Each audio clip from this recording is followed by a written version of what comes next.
In this video, I'm going to talk about all the different online arbitrage sourcing methods and what I think of each method. So for those of you that don't know, online arbitrage essentially means just ordering from online websites and you're buying it for one price and selling it for another. Hopefully a low price and selling it for a high price. That's all arbitrage essentially means. Now there are lots of different methods to find deals, profitable deals on online websites. We're going to go through those now. So the first one is reverse sourcing or storefront stalking.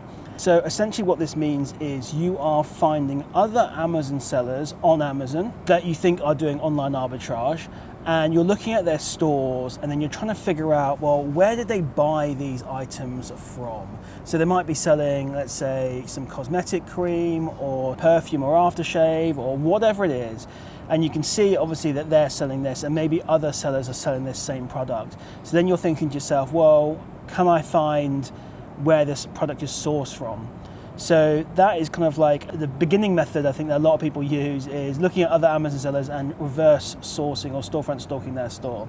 So then what do? You then go and find that item on other websites and see if you are able to actually buy that for the correct price, and then again sell that same item on that same listing as all those other sellers. So what do I think about this particular sourcing method? Well, it's an interesting one. I think it's a good method and I think it's a terrible method. I think when you're new to Amazon, I think it's a fantastic method. It gives you a better chance of finding profitable products, I suppose, because obviously you're buying products and sourcing products that other people are having success with. I think it's a good way to learn what websites you can source from, what products are profitable, what brands are profitable. So you're able to learn a lot by doing this. Like I say, learn all those different things. And I think as a beginner to Amazon and doing online arbitrage, I think this is a fantastic way to get started.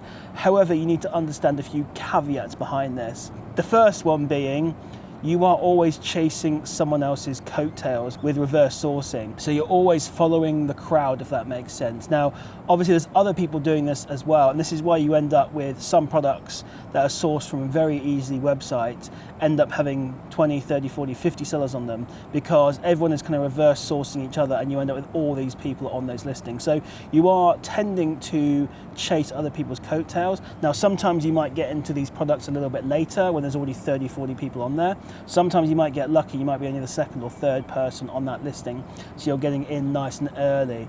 So that's like the one caveat, and obviously the second caveat is related to the first one. If there are too many sellers on this listing, then it's more likely to tank. Now, there's something I need to say about this. Replenishable items. It can be a fantastic way to find replenishable items. And oftentimes what you'll find with a lot of these products is they go through, and I'll show it on the screen here, and I'll do it in my hand as well, a roller coaster of price and availability. So what tends to happen with these products is a lot of people jump onto the listing and then the price tanks. But then everyone eventually sells out and the price then goes back up. And then suddenly everyone discovers this new product again, which is very profitable. So everyone jumps back onto this product and the price comes down again. So a lot of these like replenishable items go through these cycles like a roller coaster, up and down, up and down. And the key to those is buying at the right time and understanding that product. Knowing that if you buy at the bottom of the availability and the peak of the price, then that's the time to actually make money on this product. Not when it goes the other way around, where there's lots of sellers on there and the price has gone down. You stock before you get to that point, or you're holding your stock for it to reverse back again. So I don't know, my editor's hopefully going to make that much clearer for you on with what I've just done there. So it's not a bad sourcing method. It's a good one for beginners, definitely.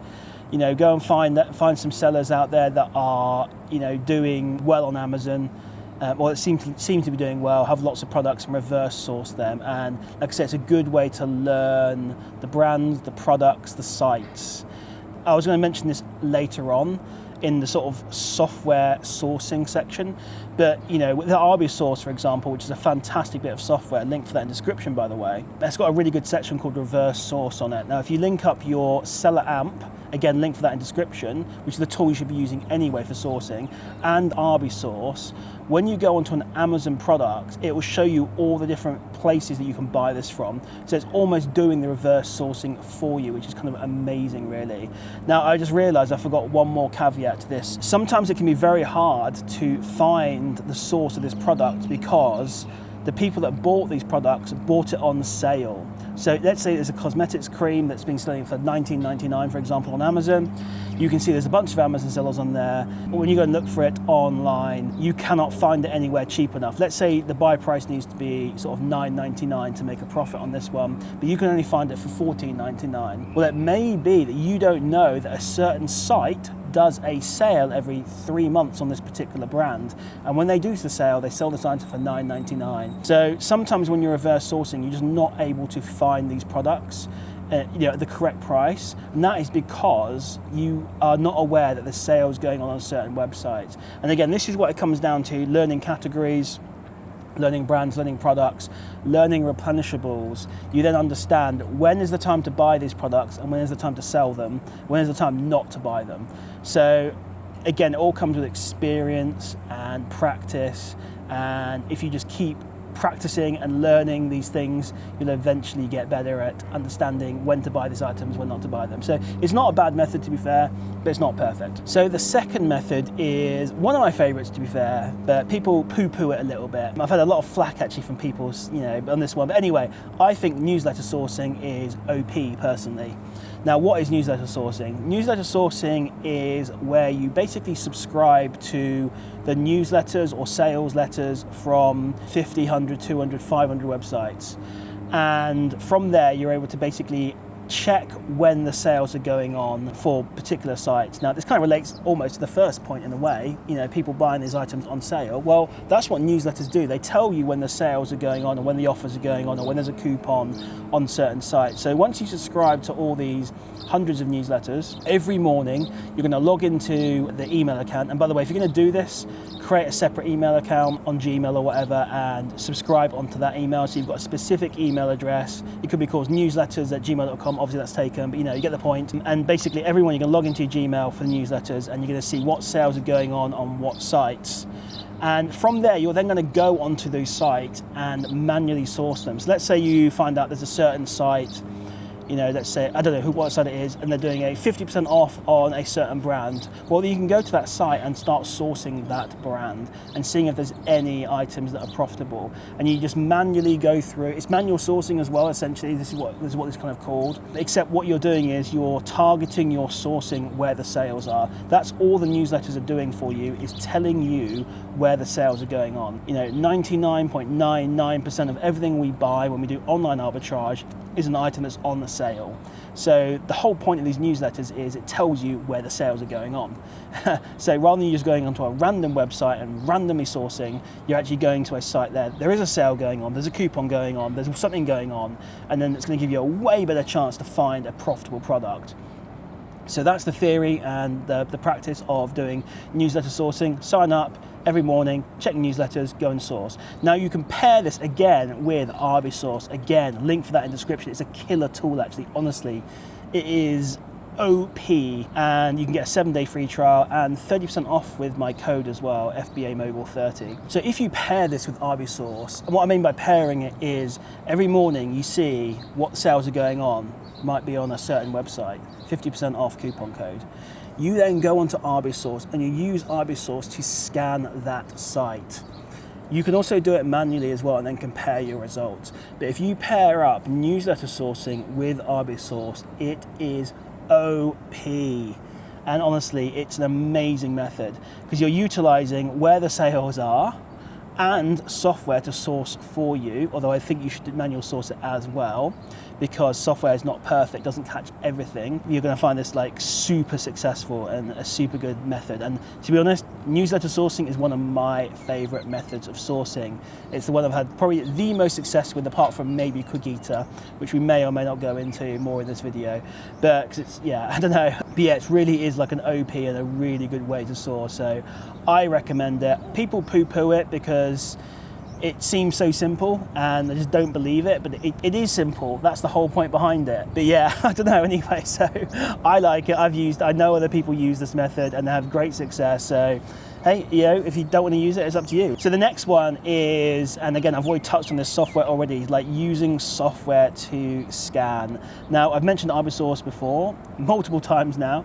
Now, Arbisource does more than this. You can do obviously wholesale scanning in there. It's got price drops in there. You can obviously scan certain stores that they have already built into their software. They can also scan custom sites as well. So a site that maybe they don't support, you can still scan that website using that software. You can also monitor your replens in there as well. So using the software to do OA is like a really OP method as well. So you can see maybe a theme here that wasn't actually planned, but Arbisource is like a really powerful tool that you can utilize with your different sourcing methods essentially. So it's like an extra accompaniment that's really improved over the years and makes your life much easier when it comes to these sourcing methods. So you still need to do some like manual effort into these things and obviously decide what strategy you want to use. But if you pair it with, say, Arbisource, it does actually help massively.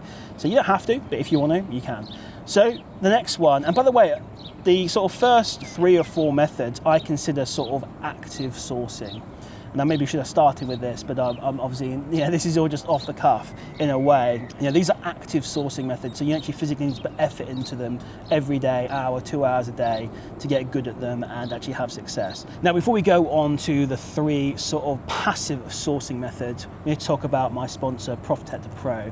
Now, if you're doing all the hard work here to find deals, it makes sense to make sure you're maximizing the profit that you make from these. So you can do that by using a repricing software called Protector Pro. Now it's the software that I use. I've made thousands of pounds extra by using this software, and it just makes your life way easier when it comes to running an Amazon business. So if you want to get a repricer, you should definitely check out Protector Pro. There's a link in the description for that. There's a link for all these softwares in the description as well. And go and check it out. It really is a game-changing bit of software, and it will make your Amazon store even more profitable. Now let's jump into the more passive sourcing methods. And the next one I'm going to talk about, by the way, is Keepa Product Finder. So Keepa Product Finder is an amazing tool. For those of you that have Keepa, it has way more features than just the graph on the Amazon website. And again, links for all this stuff is in the description if you want it. Keepa Product Finder is like a ridiculously OP tool for finding products. Now, a slight caveat I'm going to say here is this is the only sourcing method that I have never really utilized myself. I know there's loads of other people that use it and they have massive success with it. Just for me, I always just kind of focus mainly on the newsletter sourcing and a few of the other ones I'll talk about in a minute. But Keepa Product Finder is really powerful. Now the reason it's powerful is because you can essentially search on Amazon and find products that meet a certain sort of criteria. And when you're doing Keepa Product Finder, I think it's always good to have a strategy in mind. A strategy that might be really good to try might be items that were very popular maybe 2 or 3 months ago, but now out of stock. So you can try and maybe source those products from other websites. Or another one might be seeing what items go up in popularity around Q4, but maybe don't do so well during the rest of the year. Basically, whenever you're doing Keepa Product Finder, you need to have a strategy in mind and set your filters based on that strategy. And to be honest, there are dozens and dozens and dozens of different strategies you can use for Keepa Product Finder. Now, hold my hands up here, guys. I'm not an expert on this. I don't utilize it myself, but I do know people crush with this method. So I think this is one of the most underrated methods out there, and I think if you can get really good at this, you are going to literally print money on Amazon. So give this one a go as well. Now those sort of 4 methods I mentioned there are kind of what I call the as I alluded to a little bit earlier, sort of the active sourcing methods. You need to put effort into them, every day or whatever, and and I suggest, by the way, you pick one and get really good at it. Don't try and do all of them, but yeah, you need to put effort into them every day to have success. Now, the last sort of 3 that I'm going to mention here are what I call more passive methods, and they're still very good, but I kind of do these methods in the background, if that makes sense. So the first one I want to talk about is Amazon to Amazon. Now this is very simple. You are buying from Amazon and selling back on Amazon. Easy peasy. This is like a massively powerful sourcing method. Now the problem is, the deals are not always available. So if you use software like Profit Suite, for example, which is a fantastic Discord group, again, we're going to talk about Discord groups in a minute, they will monitor Amazon to Amazon deals for you. And it can be that there's no deal that drops in that day, or there might be 5 in a day. So it's not like something you like, oh, we're going to sit down and do an hour of Amazon sourcing, although you can if you want. It's more that it needs to be running in sort of the background, have your Discord group open, have the Profit Suite app open, and from there, while you're doing your normal sourcing, you might get an alert saying, hey, there's a deal on Amazon to Amazon. You then go and buy it, and then you come back to your normal day job or sourcing, whatever. So it's a bit more, I think, passive, although there are ways to manually and actively source Amazon to Amazon deals, but the majority of the best deals are found through the software like Profit Suite. So I am a massive fan of Amazon to Amazon, mainly because you can just do it in the background of everything else you're doing. So if I'm sat there on my computer, I'm writing an article, I'm doing whatever, talking to people, and I see a ping come up, we're like, well, I'll quickly buy this, and then go back to what I was doing before. And you can literally make £1,000, £2,000 a month from doing just Amazon to Amazon. Now, what's the downside to Amazon? It's a little bit saturated right now. I think when you do Amazon to Amazon, especially if it's a deal that stays in stock for more than an hour or so, you tend to have to hold the item for 2 or 3 months before it becomes profitable. So if you buy ones that sell out quickly, and again, on Profit Suite, sometimes a deal will pop up and it will sell out within a minute. Those are the best deals, honestly. They're like money printers, because you know as soon as it's going to go in, the price is going to be maintained. Not many people got it, and you're actually going to just do so well off it. But not every product is like that, and you just have to accept that sometimes with Amazon to Amazon, you're going to have to hold items for like 2 to 3 months before they become profitable again. So that's the downside to it. I also wouldn't build my business based on Amazon to Amazon, although I know some people have done this. I think it is more of like the icing on the cake on all the other methods that you do. Whether you're a newsletter sourcer, use Amazon to Amazon as well with Profit Suite, and your base profits will come from your newsletters, but you might make an extra $1,000, $2,000 a month just extra from doing Amazon to Amazon. So it's a really killer method as long as you understand the downsides from it. Since we talked about Profit Suite, the next one is Discord groups. So I am a fan of Discord groups because you can learn so much from them. Now, I run a free Discord group, so you should definitely join that link in description. However, I don't provide leads, I only provide support and community. If you join a group like Profit Sweep, again, they do Amazon to Amazon. They also do other online leads as well. It can be a good way, again, to learn about sort of different sites, different products, different brands and things like that you can sell. Now, caveat to that is they tend to brick a little bit. Again, you need to kind of hold them for 2, 3, 4 months before they become profitable again. But, it cannot be a bad way to start when you're beginning. I think as you get more experience, Discord groups from like an online leads point of view, maybe not quite as good, but I use like Profit Suite, for example, for Amazon to Amazon. That's pretty much what I use it for right now. It is literally killer for that method. So, it's just understanding the pros and cons of all these methods. And finally, the final method, again, a bit more of a passive method, and I'm getting a dead leg here because I'm sat in a really awkward position, is to use Hot UK Deals and monitor Hot UK Deals. It is a deal contribution site. So it's a website where hundreds, thousands of people post deals they found on the internet for others to buy. Now, it's mainly aimed at people for buying personal, but you can use it for your Amazon business as well. And again, the whole point behind this is you have the website open and you might see a new deal gets contributed, and you then go and look and say, hey, is this going to be profitable on Amazon? Have a quick look. It might not be. You'll learn pretty quickly things not to search because they're just they're not going to be any good. Other things will pique your interest, and you'll suddenly realize that certain things obviously are worth searching and looking into, and then you can figure out, hey, is this worth buying? Is it a profitable item or is it not? And when it's not, you just go back to, again, you're doing your day job, doing whatever you're doing, and leave Hot UK Deals on in the background until the next deal pings up. So you can check it obviously every single ping that comes up. Realistically, you can probably check it every half hour or hour just to see what new deals have come, skim through them quickly. Again, you'll learn over time what to look at, what not to look at. And again, this is like a really OP method that a lot of people don't do. So you can see here actually how I'm talking about all these different methods, and we've got the sort of 4 active ones, and we've got these kind of like 2 or 3 passive ones. Well, you can do 1 active one while you're sourcing in the morning, and you can have all these 3 other passive ones on in the background, sort of just waiting for deals to drop. So it doesn't take all your attention and time. So guys, hopefully you've enjoyed that video. My advice is pick one of those manual sourcing methods, either the reverse sourcing, the newsletter sourcing, the sort of software sourcing or the Keepa product finder, pick one of those and get really good at it. And then once you've mastered that, you can then maybe learn another one. But while you're doing that, you can have in the background the Amazon to Amazon with Profit Sweep. You can do the Hot UK deals sourcing, and obviously with Profit Sweep as well, you also get the other online deals as well. So that is my advice to you. I hope you enjoyed this video. I hope it gave you some really good value. Let me know what you thought about this video in the description. And if you want to learn about Cordita sourcing, which I didn't mention in this video, check out this video here. It is literally a money printing machine.